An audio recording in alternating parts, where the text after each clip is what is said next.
bienvenidos. Comenzamos el fin de semana. Hoy es viernes, día en el que pasamos el Ecuador del mes de septiembre. Europa hará hoy y mañana sábado un nuevo intento para atajar la crisis de la deuda y evitar la quiebra en Grecia, una tarea que adquiere tintes cada vez más dramáticos ante la desaceleración brusca de la economía de la Unión Europea y la eurozona y la necesidad de inyectar liquidez a la banca.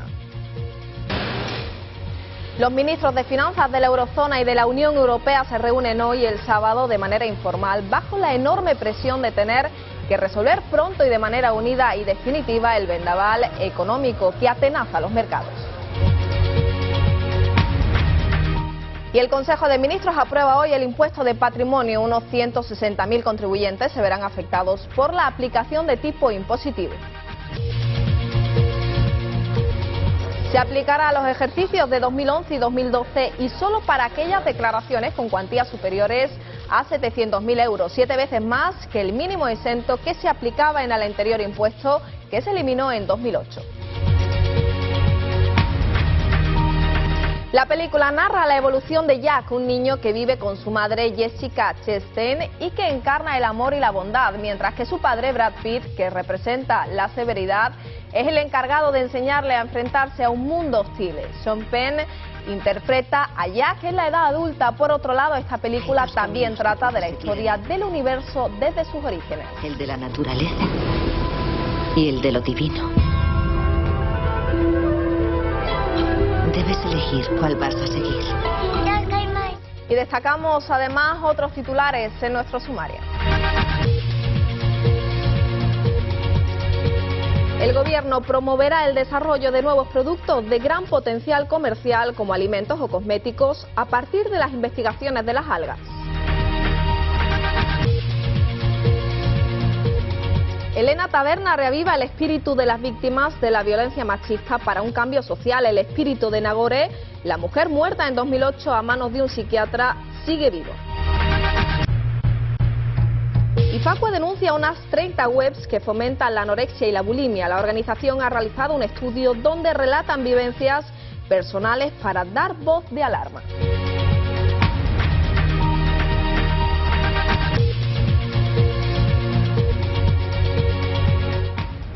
Y arranca hoy en Polonia la reunión de los ministros de Finanzas europeos con la presencia por primera vez del secretario del Tesoro de Estados Unidos. Buscan adoptar juntos medidas contra la crisis de la deuda. Los ministros de Finanzas de la eurozona y de la Unión Europea se reúnen mañana y el sábado de manera informal bajo una enorme presión de tener que resolver pronto y de forma unida y definitiva el vendaval económico que atenaza los mercados. La localidad polaca de Breslavia acoge hoy y mañana una de las reuniones del Ecofin más difíciles de los últimos años.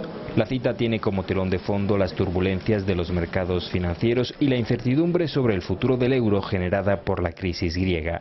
Atenas está al borde de la quiebra, pero sabe qué tiene que hacer, decía el ministro francés de Finanzas, François Baroin, y debe hacerlo. Una troika formada por expertos de la UE está allí discutiéndolo con el gobierno. Merkel y Sarkozy dijeron al primer ministro griego que tienen que adoptar medidas para respetar esos compromisos.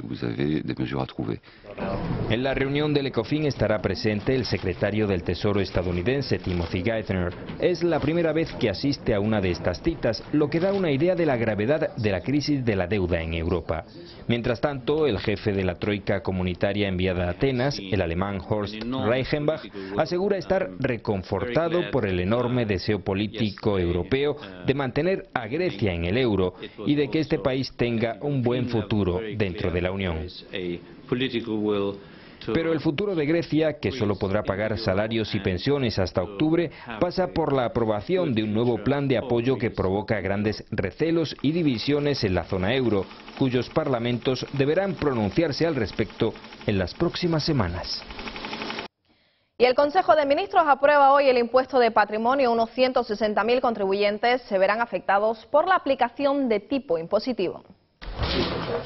A petición del candidato del PSOE a las elecciones generales, Alfredo Pérez Rubalcaba, el gobierno recupera el impuesto solo para fortunas que superen 700.000 euros de riqueza. Es una de las propuestas estrellas del programa del candidato socialista. Sin embargo, ha preferido que se apruebe antes de que se acabe la legislatura. El motivo lo llevamos escuchando durante toda la semana, que el próximo gobierno disponga en 2012 del dinero recaudado.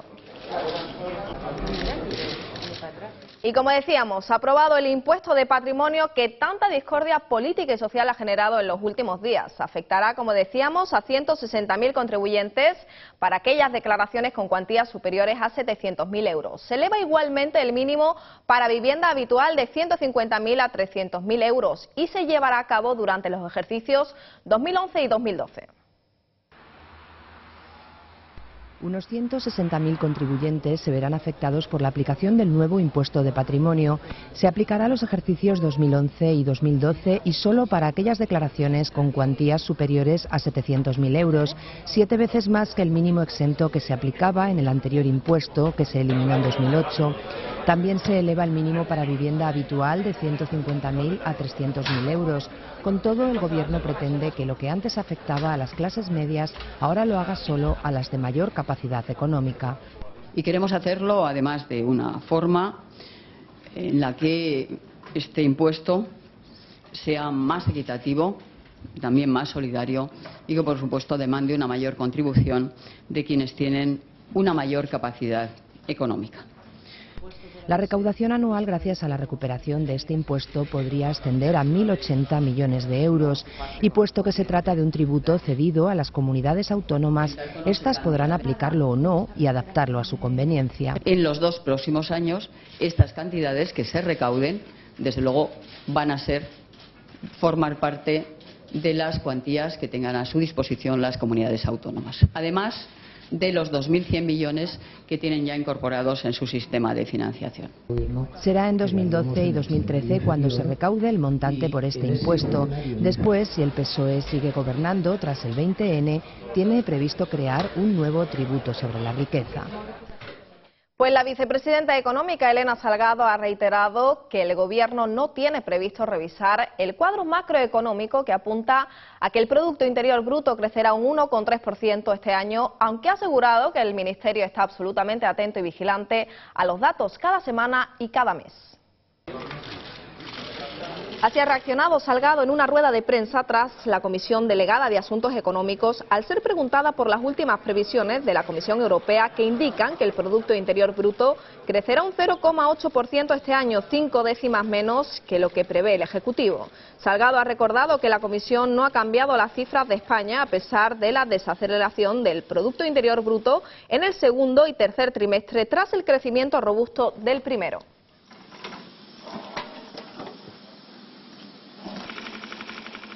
Y continuamos en clave económica, ya que la deuda de las administraciones públicas creció el 16,51% en el segundo trimestre de 2011 con respecto al mismo periodo del año anterior, en los 6 primeros meses de 2010. Respecto al primer trimestre de este año, el incremento fue de 2,92%, ya que entonces ascendía a 682.854 millones. Aumenta la deuda pública. La deuda de las administraciones creció un 16,5% en el segundo trimestre del año comparado con el segundo trimestre de 2010. Alcanzó los 703.000 millones de euros. La cifra es el 65,2% del PIB. Son 8 puntos más que en los 6 primeros meses del año anterior. Según los datos que ha publicado el Banco de España, el endeudamiento supera en un 5% el límite del Pacto de Estabilidad y Crecimiento de la Unión Europea, que marca el 60% del PIB. De la deuda pública española, un 49,4% del PIB corresponde a la Administración Central, el 12,4% a las comunidades autónomas y el 3,5% a los ayuntamientos. Las empresas públicas son responsables del 5,3% del PIB. En el segundo trimestre, las que más aumentaron la deuda fueron las comunidades autónomas, seguidas de la Administración Central.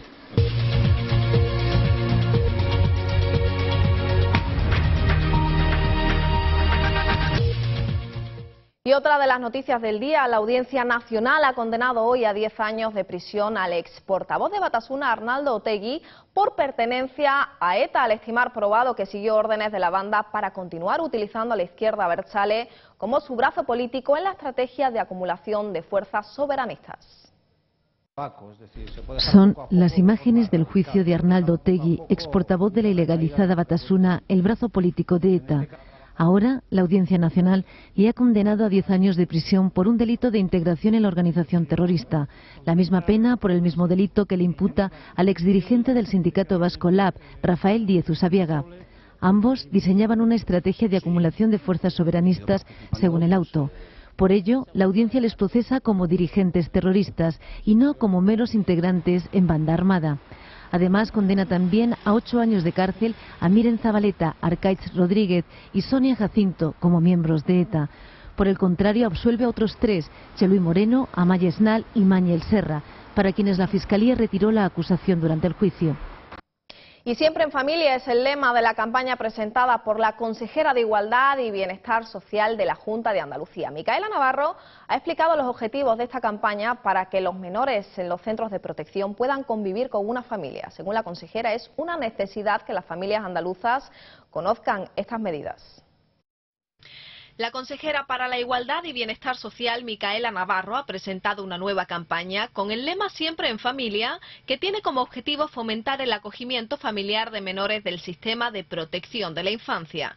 Navarro, que ha estado acompañada por la directora general de Infancia y Familias de la Junta de Andalucía, Teresa Vega, ha asegurado que un total de 1.197 menores de 0 a 14 años con medidas de protección, guarda o tutela, de los cuales 227 tienen menos de 7 años, podrían dejar los centros andaluces de protección para convivir con una familia. La consejera ha destacado la importancia de dicha campaña para que las familias andaluzas conozcan este programa y ofrecer así a los menores una alternativa de futuro. El acogimiento familiar es un instrumento fundamental del sistema de protección. Venimos desarrollando esta alternativa desde hace tiempo, el tiempo suficiente para darnos cuenta que hay circunstancias que aconsejan que ampliemos incluso la edad de acogimiento. El acogimiento familiar es una medida de protección alternativa a la institucionalización, a estar en un centro. Evidentemente en un centro cuentan con todo tipo de atención, con todos los requisitos que pueda necesitar un menor, pero los menores necesitan también un entorno lo más normalizado posible para que puedan desarrollar plenamente sus necesidades, sus capacidades, sus inquietudes. Navarro ha asegurado que siempre se toman medidas en el interés superior del menor. El acogimiento familiar es la convivencia e integración de un niño en una familia cuando deben ser separados de sus padres o tutores. Así se evita su estancia en centros de protección, les permite desarrollarse en una familia y mantener su vinculación con sus padres y madres, hermanos y hermanas. Y son unas 30 páginas web que fomentan la anorexia y la bulimia, páginas que han sido denunciadas por Consumidores en Acción después de realizar un exhaustivo análisis de las mismas y basándose en historias reales de personas, sobre todo en chicas jóvenes que padecen este trastorno alimentario. Facua pide al Ministerio de Sanidad que se emprenda acciones legales para retirar estas páginas web. Además, la organización alerta sobre la existencia de un colectivo numeroso de jóvenes afectadas por la anorexia y bulimia interconectadas por la red. La Organización de Consumidores en Acción, Facua, ha presentado una denuncia contra 30 webs que fomentan la anorexia y la bulimia. La asociación ha realizado una investigación por medio de análisis de bitácora donde se relatan vivencias y experiencias personales relacionadas con estos trastornos alimentarios. De esta manera se han detectado 28 blogs de origen nacional donde se promueve y fomenta la anorexia y bulimia, que desde hace mucho tiempo lamentablemente existen en la red y que son una forma de comunicación entre personas, sobre todo adolescentes del sexo femenino, que están uniéndose y compartiendo sus experiencias y fomentando también prácticas extremadamente peligrosas, prácticas que pueden provocarles incluso la muerte, de manera que entendemos que es necesaria la intervención de las autoridades y de las empresas que hospedan estas páginas web para eliminar esa posibilidad o al menos minimizar esa posibilidad de fomento de esos hábitos malsanos. La asociación pide al Ministerio de Sanidad que emprenda las actuaciones para retirar estas webs. Autolesiones, uso desmesurado de laxantes y otros fármacos para expulsar los alimentos, perder el apetito y carreras de peso son algunas de las prácticas que fomentan estas páginas. Casi todas las webs detectadas se encuentran alojadas en blogspot.com, titularidad de Google. Por ello, la asociación también se ha dirigido a la compañía para que incluya en su política de contenidos límites a este tipo de páginas que atentan contra la salud de las personas. Lo que consideramos fundamental es que el Gobierno y también las administraciones autonómicas, a alguna comunidad autónoma también nos hemos dirigido ya, que las administraciones conciban cómo se tiene que intervenir en contenidos en Internet y cuál es el concepto que tiene que usarse a la hora de valorar a qué páginas hay que tocar y a qué páginas se entiende que no se debe tocar sencillamente porque son páginas que podrían entenderse que están utilizando el derecho a la libertad de información, al que evidentemente siempre apelamos ante cualquier contenido. Facu alerta además sobre la existencia de un colectivo numeroso de jóvenes afectada por este trastorno interconectado por la red. Este grupo de chicas dispone de herramientas propias para entenderse entre ellas, así como un lenguaje, formas y estilo de vida propios, trucos e ideas. Y Elena Taberna reaviva el espíritu de las víctimas de la violencia machista para un cambio social. El espíritu de Nagore Laffach, la joven muerta en los Sanfermines de 2008 a manos de un psiquiatra que fue condenado por homicidio, sigue vivo, alimentando un cambio social que necesitamos urgentemente en el ámbito de la violencia machista. Una mujer más que se suma a la lucha por acabar de una vez con esta injusta y todavía vigente lacra social. El espíritu de Nagore, la joven muerta en los Sanfermines de 2008 a manos de un psiquiatra que fue condenado por homicidio, sigue vivo, alimentando un cambio social en el ámbito de la violencia machista. Así lo ha asegurado en Pamplona la cineasta Elena Taberna, autora del documental Nagore, basado en este caso y premiado en numerosos festivales, al que ahora asuma una guía didáctica que se apoya en la cinta para analizar el caso desde los aspectos jurídico, de género, lingüístico y fílmico. Y decidimos hacer los materiales didácticos de extranjeras, después hice lo mismo con La Buena Nueva y ahora con Nagore, que especialmente yo creo que en el caso de Nagore, que es un tema tan vigente y con una necesidad tan grande de conocer aspectos sobre los jurados populares, toda esa curiosidad que yo he tenido cuando me he afrontado este trabajo y lo que he aprendido, me apetecía mucho poderlo difundir. La guía, en la que han participado expertos en estas materias, servirá tanto para la enseñanza reglada como para otros ámbitos y pretende facilitar al profesorado herramientas para la utilización del cine como material didáctico, cuya coordinación ha hecho a Taberna unir sus dos pasiones, el cine y la educación.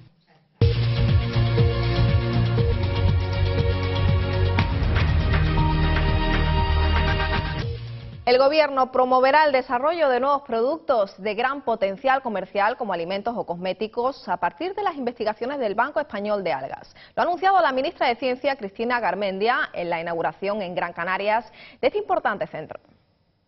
La ministra de Ciencia e Innovación, Cristina Garmendia, ha inaugurado en la costa del municipio de Telde, en Las Palmas de Gran Canaria, las remodeladas instalaciones del Banco Español de Algas, en las que el Ministerio ha invertido 2,6 millones de euros para su modernización. El único banco de germoplasma de microalgas y cianobacterias reconocido por la Organización Mundial de la Propiedad Industrial en España, el segundo de Europa y el sexto del mundo. Garmendia recordó que este centro va a ser un gran valor para sectores económicos que son claves para Canarias, para España y para la economía internacional, como la agroalimentación o la cosmética. Tradicionalmente asociamos las microalgas al mundo de la energía, pero las microalgas tienen una posibilidad de incidir en sectores de actividad económica que son claves para Canarias y para España y para la economía internacional, como son el ámbito de la agroalimentación, el ámbito de la cosmética, es un ámbito también creciente, la farmacia, la biomedicina, son grandes sectores de actividad económica y por lo tanto yo quiero incidir que en este momento, más que nunca, donde debemos ser muy selectivos a la hora de impulsar nuevos proyectos, el poner en marcha proyectos que desde la ciencia conlleven desarrollo tecnológico y competitividad empresarial son estos precisamente los que tenemos que consolidar y preseleccionar y darles una prioridad en el medio y largo plazo. El Banco Español de Algas está dirigido al aislamiento, identificación, caracterización, conservación y suministro de microalgas y cianobacterias, así como a facilitar el desarrollo de un nuevo sector bioindustrial basado en el cultivo y aplicaciones de las microalgas. Y cambiamos de asunto porque las bondades de las medusas se debate ahora en Madrid. Las medusas no son peligrosas, no atacan y están para comérselas. Al menos eso es lo que dicen un grupo de científicos que además aseguran que en el mar, para el resto de animales, la medusa es considerada un plato espectacular de lo más nutritivo y que jamás se desperdicia. También es recomendable a nivel medicinal y encima sirve para la dieta. Todos sabemos lo dañinas que son las medusas cuando estamos en la playa, pero a pesar de la mala fama que se ha ganado este primitivo animal con sus picotazos, al parecer no son peligrosas, no atacan y están para comérselas. Esas son al menos las conclusiones de un grupo de expertos que han debatido en Madrid sobre las bondades de las medusas en el marco de las jornadas de trabajo del papel global de las medusas y su aumento en el océano. Calificadas por los científicos como las mariposas del mar, las medusas son una excelente fuente de carbono para el océano, como nos explica Josep María Gili, profesor del Instituto de Ciencias del Mar. Es una fuente de alimento muy importante no solamente para tortugas, todos los peces comen medusas. Entonces, en ese sentido, al ser un depredador y al mismo tiempo presa, y porque hay muchas, y porque crecen rápido, son una excelente fuente de carbono para el océano.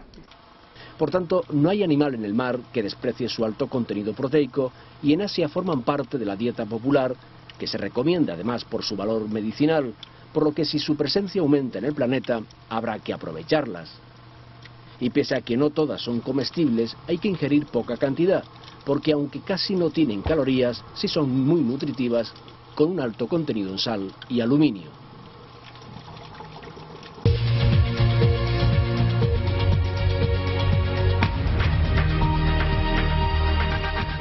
El primer ministro turco Erdogan avanza en su tour. Todo está listo en Libia para recibirlo y continúa la gira por los países protagonistas de la llamada Primavera Árabe, después del baño de masas con el que los egipcios lo recibieron en el Cairo. Unos viajes que están fomentando la popularidad del primer ministro. Todo está listo en Libia para recibir este viernes la visita de Recep Tayyip Erdogan. Es la nueva etapa de una simbólica gira por los países protagonistas de la llamada Primavera Árabe. Ayer fue el turno de Túnez, donde prendió la mecha del descontento popular. Con las elecciones del 23 de octubre en el horizonte tunecino, Erdogan ha vuelto a presentar a Turquía como un modelo a seguir. En los países árabes, la imagen de Turquía como un país que ha logrado combinar el Islam con la democracia, el Islam con una economía de mercado, el Islam con el desarrollo, da poder y una buena imagen del país. Todo esto aumenta la popularidad del primer ministro Erdogan.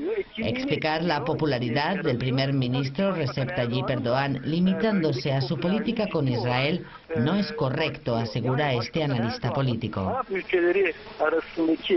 Islamismo democrático y firmeza contra Israel. La fórmula empleada por Erdogan parece dar fruto. La influencia de Ankara en la región no para de aumentar. Como muestra el baño de masas con el que los egipcios recibieron el pasado miércoles al primer ministro turco en el Cairo. Y también en Libia los rebeldes entran en Sirte, ciudad natal del huido Muammar el-Gaddafi, un lugar muy simbólico y uno de los últimos focos de resistencia del régimen. De momento el paradero de Gaddafi sigue sin esclarecerse. Los rebeldes libios entran en Sirte, una zona residencial de la ciudad natal del huido coronel Muammar el-Gaddafi, ya caído en sus manos. Pero fuerzas gadafistas resisten en el oeste y suroeste, donde están presentando una dura resistencia. Fuentes del Consejo Nacional de Transición aseguran que hay numerosos francotiradores lealistas en la ciudad. La batalla por Sirte ya ha comenzado. La cuna de Gaddafi, junto con Bani Walid y dos oasis, son los últimos focos de resistencia del régimen. El mando rebelde ha pedido en repetidas ocasiones su rendición para evitar un baño de sangre como el vivido hace ya más de 3 semanas en la capital, Trípoli. Iniciativas que hasta la fecha no han tenido éxito. Y parece que comienzan a bajar las temperaturas, aunque continuará la estabilidad en el sur peninsular.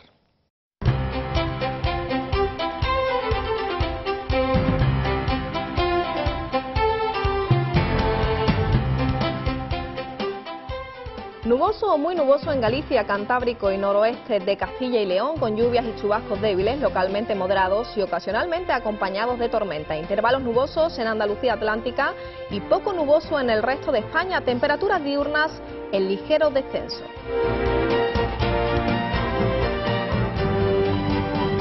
Y en el mapa de Andalucía, poco nuboso, salvo cielos nubosos en la primera mitad del día en el tercio occidental y estrecho, donde hay posibilidad de alguna precipitación débil. Temperaturas sin cambio, salvo en el tercio occidental, donde habrá un ligero a moderado descenso. Y es viernes y como cada vez que se inicia el fin de semana, los estrenos en nuestros cines son también protagonistas. Hoy les hablamos del director Terrence Malick, que estrena en España su esperada El árbol de la vida, vencedora en el último Festival de Cannes, en una eléctrica cartelera en la que además destacan la comedia estadounidense Cómo acabar con tu jefe o el thriller Los amos de Brooklyn, último film del realizador Antoine Fuqua. Brad Pitt y Sean Penn protagonizan El árbol de la vida, la quinta producción de Terrence Malick. Serás mayor antes de que ese árbol crezca. Toda una historia que cuenta el salto de una familia de Texas desde los años 50 a la actualidad, a través de temas tan universales como la religión, el amor y la muerte. Hay que tener fuerza de voluntad para salir adelante. ¿Qué? Me da igual lo cabrones que sean nuestros jefes, no somos asesinos. Y hablando de muerte, ¿quién no ha querido acabar con su jefe? De eso trata la comedia protagonizada por Jason Bateman, Charlie Day y Jason Sudeikis. 3 trabajadores frustrados que quieren asesinar a sus directivos. Esperad a que sean vulnerables. ¡Cacahuetes! Era mantequilla de cacahuetes. Aunque si de crímenes se trata, nadie mejor que Richard Gere o Ethan Hawke para poner orden. Dinero de la droga. En Los amos de Brooklyn, estos 2 actores se convierten en policías y coincidirán en una multitudinaria redada en el peligroso barrio neoyorquino. Estas calles tienen fecha de caducidad. Y de Estados Unidos a Sudamérica, porque es allí donde tiene su origen colombiana.